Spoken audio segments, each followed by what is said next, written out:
What's up, everybody? Welcome to my month in review. So, in case you're not familiar, like I say every time, these are just like a dumb little side project that I like to do where I'll sit down and just talk about how things have been in my life and see what's changed, what's been going on, and just something that I like to do that gets things off my chest a little bit.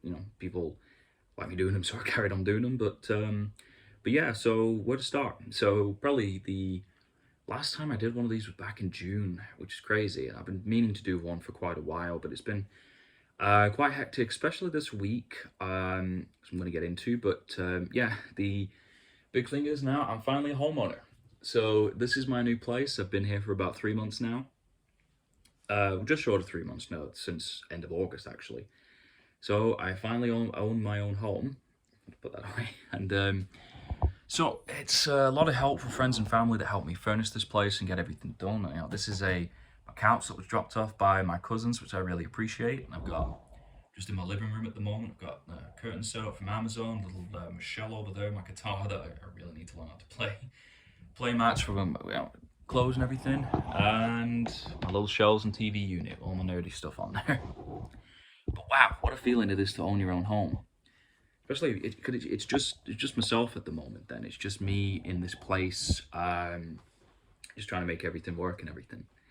So yeah, it feels really good to own your own place like this. I suppose another thing as well, like I've officially entered the Dirty Thirties Club, so I'm 30 years old now, which is a big milestone in life because no longer in your 20s where you're learning to learn and grow. You still learn and grow, obviously, every day, but this is this just feels like a big first step, and I'm glad I got it just before I turned 30. So it's good for my future. It's good to see where things go. I'm so happy I bought this place. I got it off a nice couple. We did it privately, did a nice, agreed on a price and went through the entire process for it, but it was a fucking hassle with the solicitors. If anybody knows what it's like to buy a home, trust me, you can empathize with it. It is one of the most stressful kind of experiences there are, at the point where I was having like panic attacks after an energy drink little incident I had where I went to town to celebrate with my friends and ended up just like collapsing in outside. And luckily enough, somebody else ran into me at the time, like not physically, but I was luckily somebody was there picking up their girlfriend. They were able to give me a lift home, which was nice of them. But yeah, it's a good thing. I've got a lot of plans that I want to do for my 30, now that I'm in my 30s and everything. Focusing on the future, settling roots, and hell, even settling down as well. It's it's a nice feeling as well. I think part of obviously with everything that's been going on, there's obviously probably the main point I was going to talk about in this video is I think maturing has probably been the biggest thing that I've been doing this year. So obviously before I forget, obviously I want to celebrate my like. But part of what the other thing I've been obviously besides this place on my 30th was obviously my friend's wedding. That best friend got married about 2 days ago when I'm recording this. So him and his girlfriend are finally married, and I'm honoured he asked me to be a groomsman for it because I've known him for over 20 years, well, nearly 20 years. So it was a good day and a very emotional, and I'm very happy for them both. They're probably, I think they're probably still on their, no, they'll be on their honeymoon at the moment, enjoying the time, and I'll see them when they get back. But I know obviously Christmas is around the corner, but I'd say the biggest things I've been preparing for this year are definitely done with now, apart from Christmas coming up. Because I've been training, because what I've been doing over the past few months is I've been training for it. So I've lost about a stone in weight. I still got a fat neck every time I look at these, but I lost a stone in weight. I wanted to get a lot more fitter, and especially with the push-up challenge I've been doing for Cancer Reach It. And if you haven't donated yet, please donate. I'm nearly there. I've already hit the target, but the more higher we go, I've got another 9 days of this 100 push-ups a day. But so what I mean by the big thing of maturing. So for a long time, the whole reason these kind of started, these videos, was I was dealing with a lot of like mental health at the time, and always just really regretful and really stuck in the past, and always, I always blame myself for a lot of stuff that you you feel like you have to blame yourself for. I always feel like I needed to, something bad will happen, feel like it's a permanent chink in the armor, like a comment, something you say, something you didn't say. You get it, you know what it is. You get it, you know what I mean from it. But like I said, by maturing, but it's because when you get to a certain age, like you do with 30, it gets to a point when you're like, It's like, geez, Adam, come on, man, what are you doing? Like, let's see what we can do to change that. So, kind of an example of what I mean by that is the me is the example of one to stick in this video of changing from one thing to another. So I'm playing a lot of Red Dead Redemption 2 lately. So I'm going to be spoiling the game. Anybody's not played it, don't watch the video. Skip to the next part. But so he plays a character called Arthur Morgan, and he's he's a jackass when you play as it. Basically, he's just really just abrupt, horrible. He's not exactly someone likable. But the whole idea of the game is redemption. So I think an example that I wanted to use for this video was you do these side missions called for what's called the debt collector missions.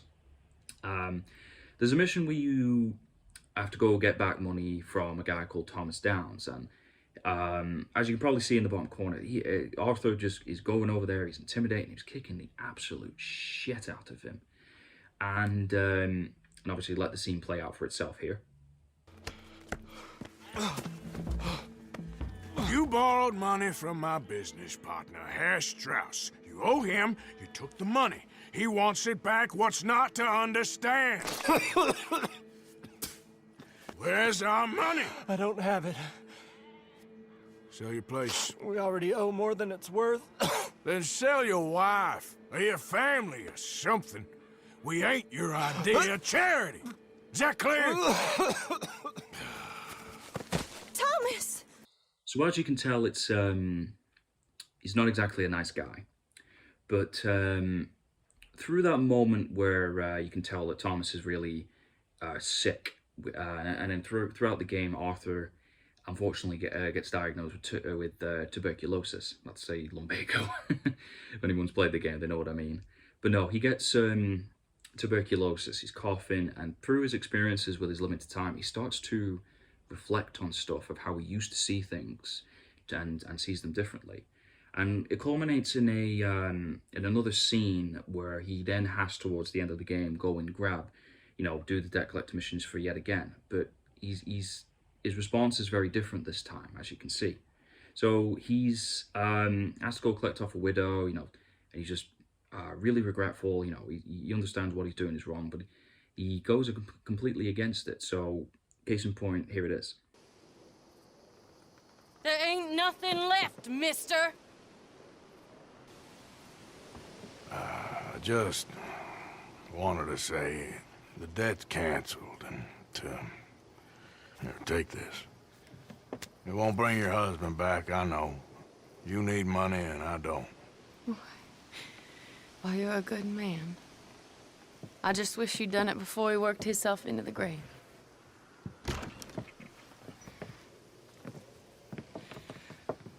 But maybe you and your friend that lent him the money could do things differently. Like, not threaten a man. Excuse me. I'm sorry, ma'am. I really am.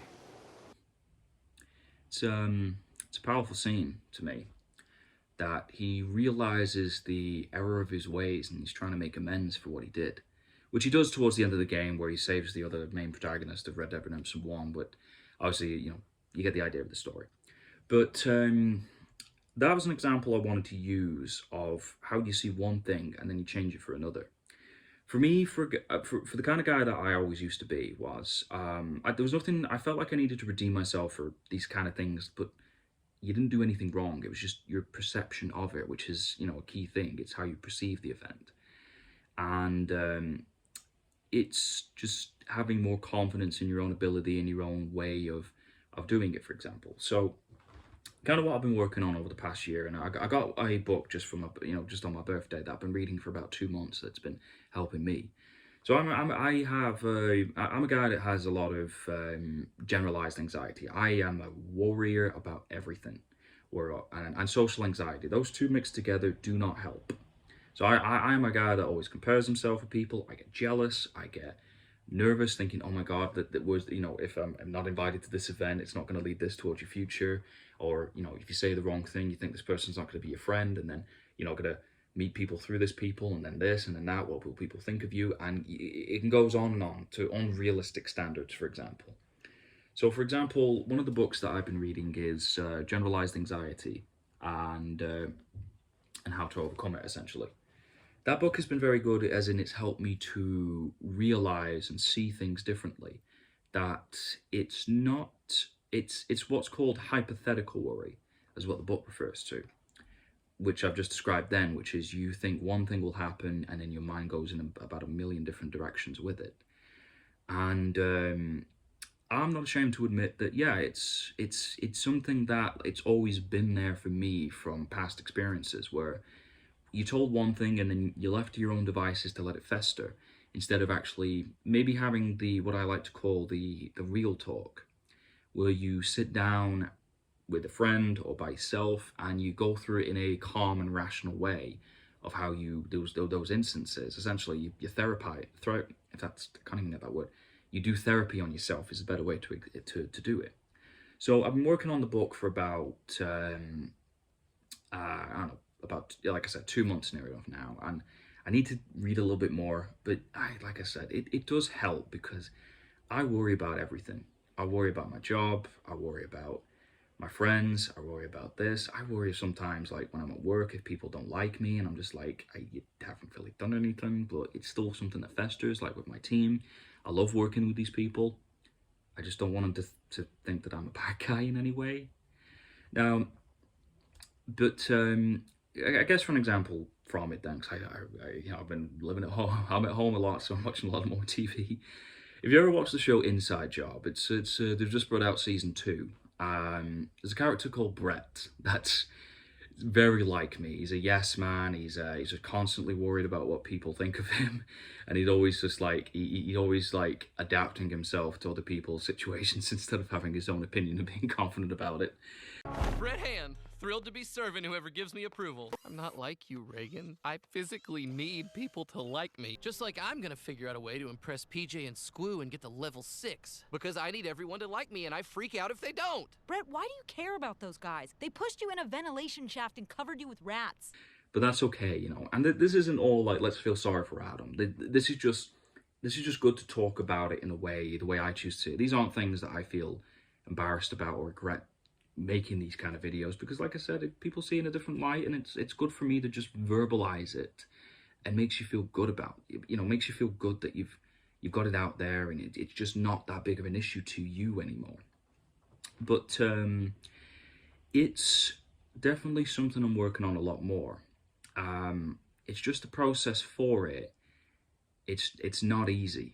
It's like I can lift all the weights in the world. People have seen me do crazy feats. I've climbed literal mountains, and I've also walked I used to walk 10 miles to work. That's just something I'm used to.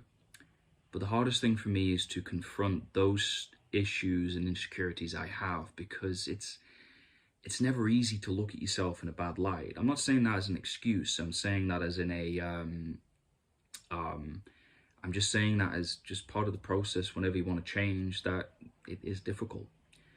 But it's also something that if you want this to change, you've got to do something about it. And as they say in Doctor Strange, how do I get from here to there?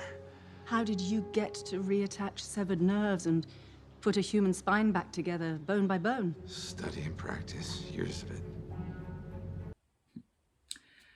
exactly. Study and practice, years of it. Now I'm a lot better than what I used to be when I was a kid. Trust me, you could. I remember when I was 17 when I went to college. One person looked at me just shockingly, but it was just an expression. Someone else wouldn't give it a second thought. I worried about it for 2 weeks until I spoke with that person. I'm like, what are you talking about? I don't even remember this incident. And then boom, it's fixed because the status quo has been returned. But when you change the status quo for yourself and realize it's not really that big of a deal, it's fine, because then you can sleep at night again. So obviously, just not to go too far into this, then let's just say it's something I'm working on, especially another book that I bought the other day, how to stop comparing yourself to others. After I've done the push-up challenge, I'm going to be coming off Facebook for a while, because I feel like that's the time you really start to grow as a person, when you actually, you dedicate that time to it. If you want to get stronger physically or mentally, I've been doing a lot of work at the gym. You just got to dedicate that time to it. and you'd be amazed the results that you get from that.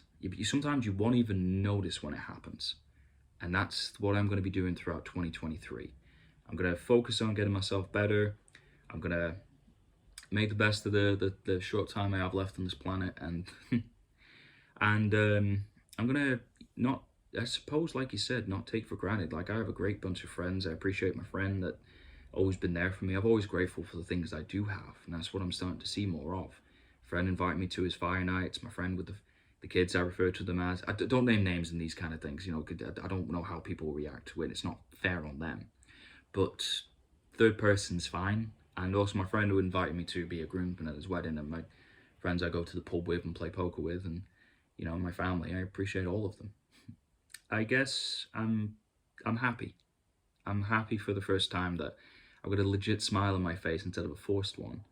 That it's finally something I'm seeing the end of the light at by reading this and talking and doing these kind of things. And hey, we never know what the future holds. And yeah, I guess just wrapping it up there before I waffle on a little bit too much, but I'm grateful for everybody that's helped me throughout 2023. I'm grateful for my trainer that's helped me train for this, and my friend and the people that showed me the flat, and, you know, and I guess, like you said, let's see where 2023 takes us. But thanks for watching, everybody, and have a good day.